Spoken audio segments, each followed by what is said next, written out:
Ensuite, qu'est-ce qu'on n'a pas vu? L'équerre, que vous connaissez déjà. Oui. Ah, il y en a de plus grandes, on en utilise de plus grandes. La aussi, hein. sauterelle. La sauterelle. Le cordon, vous savez comment il fonctionne? C'est un peu Regarde. de poudre et Voilà, ça, on le tire. on le tire. Je le tiens. Qui c'est qui veut marquer? Et voilà la magie. Pour faire des traits de grande longueur. Vous avez vu? Donc on va utiliser le maillet. C'est une masse de bois percée avec un manche.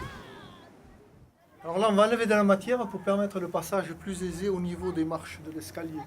Hein, donc je vais trancher d'abord la fibre de bois.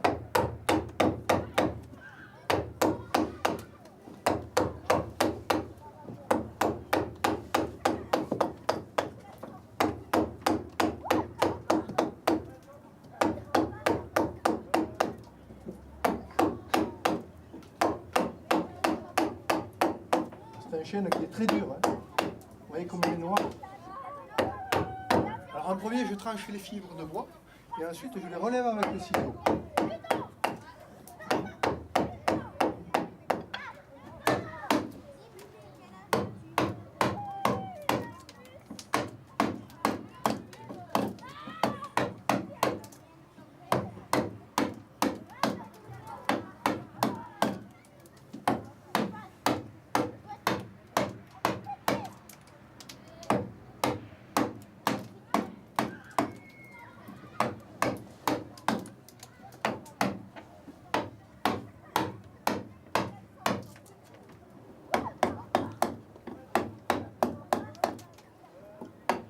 Voilà, c'est terminé. Donc vous allez pouvoir vérifier comme ça, si vous passez. Allez-y.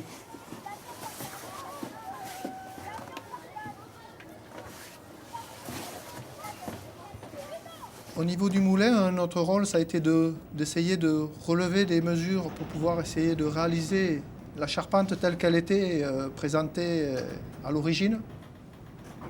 Donc il a fallu faire au début une étude. Alors la charpente, elle est constituée au bas, si l'on veut, la semelle qui est une sablière qui est fixée sur le mur. Ensuite, il y a une autre sablière dessus qui va glisser pour permettre le toit de tourner de façon à orienter les ailes face au vent. Il y a ensuite toute une ossature de charpente en chêne qui supporte un grand axe avec un rouet avec des dents qui entraîne la lanterne, mais qui, ce grand arbre, est entraîné par les ailes et bien sûr quand il y a du vent. Ensuite, il y a une charpente en sapin, recouverte d'une volige de peuplier et de mélèze en couverture pour l'étanchéité à l'eau. Le mélèze étant un bois qui résiste aux intempéries. On a tout réalisé au sol, le montage. Le maximum, il restait les ailes emboîtées et la queue, puisqu'il fallait qu'il soit levé pour pouvoir le mettre en place la suite. Les meules en premier. Ensuite, on a levé le toit avec la mécanique. Ensuite, on a emboîté les ailes et puis la queue du moulin. Bon, alors voilà les enfants, comme vous l'a expliqué le meunier tout à l'heure, il arrive un moment que les meules, à force de tourner, faire de la farine, elles s'usent. Et à ce moment-là, il faut que ce marteau, taper, comme vous allez voir, les rendre rugueuses, pour qu'après elles puissent travailler dans le bon, comme il faut. Il n'y a qu'une sorte de marteau pour piquer? Mais non, il y a plusieurs marteaux. Il y a celui-là qui piquait pour faire la meule. Hein, elle a besoin d'être piquée, mais il faut que le grain puisse rentrer dans la meule. Alors avec ce gros marteau, on fait l'entrée, et avec celui-là, on fait la partie qui fait la farine.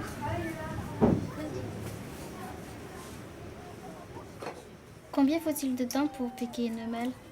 Ah, ça, il faut pas être pressé parce que c'est un travail fatigant et puis il faut au moins une journée pour chaque meule.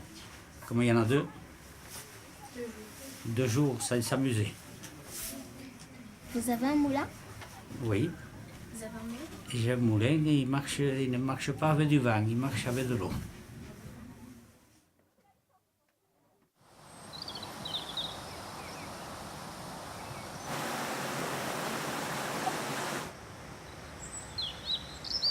Mais ici, vous êtes au moulin de Saint-Sulpice-sur-Lèze, un moulin qui marche avec l'eau. Tandis que Senlis, c'est actionné par le vent. Ici, par contre, c'est actionné avec l'eau. Vous allez voir la différence que le vent, les meules sont actionnées par le haut et ici, elles sont actionnées par le bas.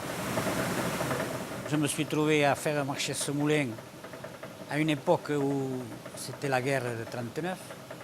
Mon père est parti à la guerre, a été prisonnier. Et moi, j'avais à ce moment-là 13 ans. Et j'étais obligé de m'occuper du moulin parce que on était seul avec ma mère. Et j'ai fait marcher le moulin jusqu'à ce que mon père revienne. J'avais 17 ans.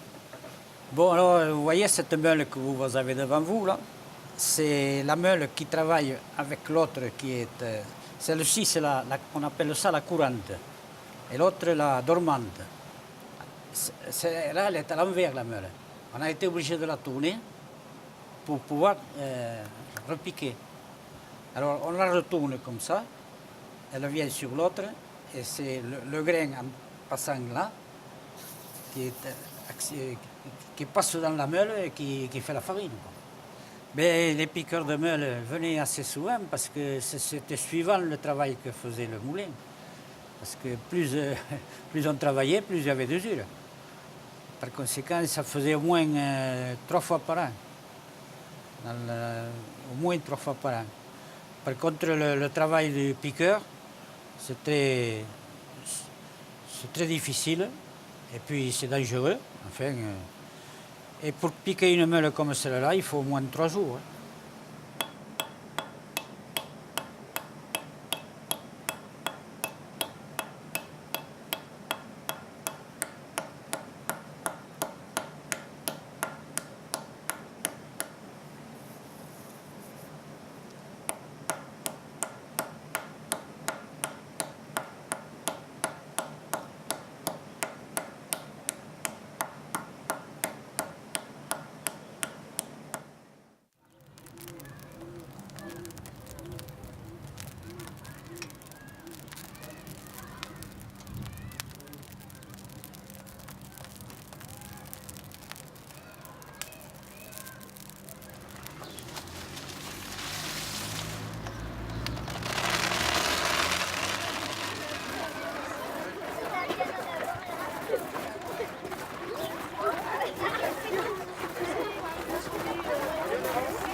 Et là, il va passer des couvillons. Ça s'appelle un écouvillon, ça. Et toute la cendre va se coller à l'écouvillon.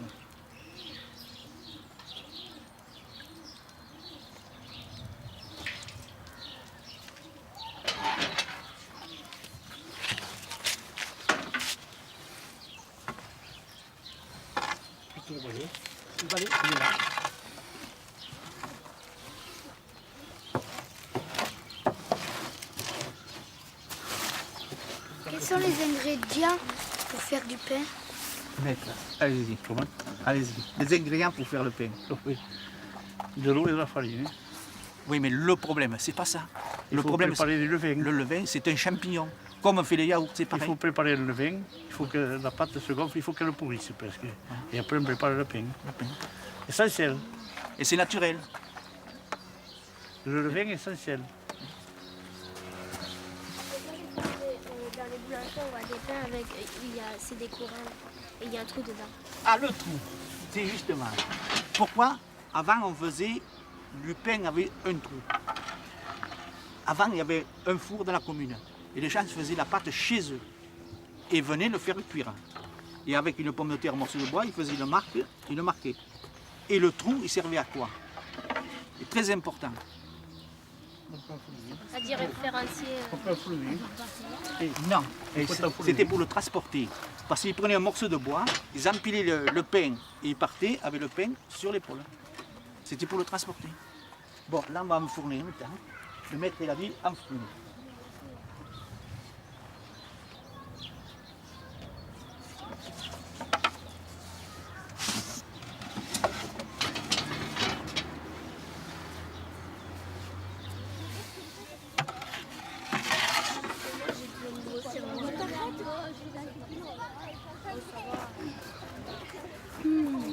On dirait du bois. T'as jamais vu. Ah, ça mange bien. Ils sont deux gros. Il est bizarre que moi. Ouais, bah les coups. J'ai déjà vu la soirée. T'as jamais vu. Écoutez, C'est un tambour. alors, il est bien cuit. Bon, mais recule-toi. Il est bien cuit. Miam, tu veux celui-là? Non, pas parce qu'on est je vais craquer. Ah oui, oui. Miam, tu veux celui-là? C'est pas chaud. Il est déjà petit là. Il est chaud ou il est Il est chaud.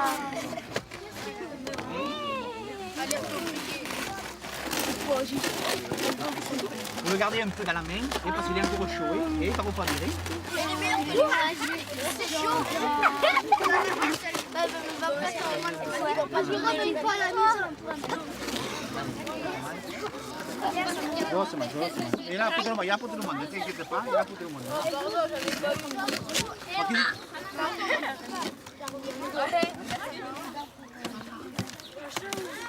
Qui c'est qu'elle n'a pas eu? Moi, je mange sur de la mie. C'est un petit moment.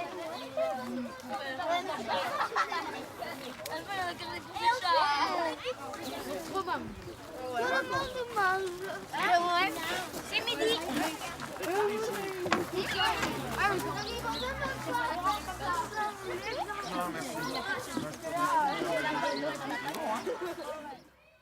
Le moulin était une ruine, c'est-à-dire qu'il y avait la tour qui était fendue de haut en bas. Il y avait heureusement les meules et les poutres principales étaient encore sur place. Il n'y avait plus d'escalier, il n'y avait plus de plancher, il n'y avait plus de toit ou pratiquement plus rien. Ce qui fait qu'il était concevable de le restaurer. Nous avons constitué une association à 3 parts. La mairie qui a fourni le matériel, qui l'a payé. L'association qui a fait tout le travail de nettoyage, refaire les planchers, etc. Rechercher les entreprises et l'AFPA qui a fait pendant 3 séries de stagiaires tout le travail du bois. Le but, c'est de faire un rappel des métiers d'autrefois à des buts pédagogiques, à des centaines d'écoles qui sont venues ici, et pour leur faire voir comment fonctionne un moulin, comment, à partir de grains de blé, à partir du vent, on arrive à faire de la farine qui leur servira à faire du pain ou des nouilles. L'association a comme rôle ici d'animer le moulin, non seulement le faire fonctionner, et ça demande énormément d'efforts pour le réparer, constamment l'entretenir, avec des spécialistes que nous sommes devenus, mais puisque 3000 mètres carrés au pied du moulin seront sauvegardés, de façon à mettre une maison, si la mairie le souhaite, une maison pour accueillir les écoles, accueillir le monde, faire des expositions et aussi faire un jardin de céréales et de plantes avec les plantes qui sont capables de faire la farine et leurs ancêtres. Chose qui est tout à fait intéressante à faire voir aux visiteurs que le blé, le maïs sont en fait le résultat de 10 000 ans de sélection plus ou moins humaine.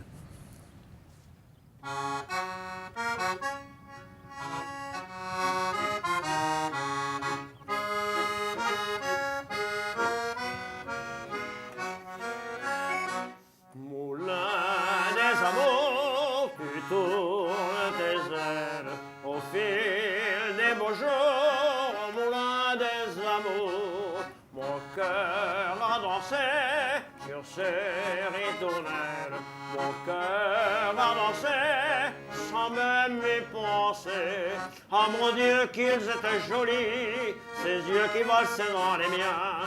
On s'aimait presque à la folie, et cet amour nous plaisait bien. Ces airs de bonheur dansaient sur tes ailes, ces airs de bonheur dansaient contre mon cœur. Dis-moi, chérie, dis-moi que tu m'aimes, dis-moi, chérie, que c'est pour la vie.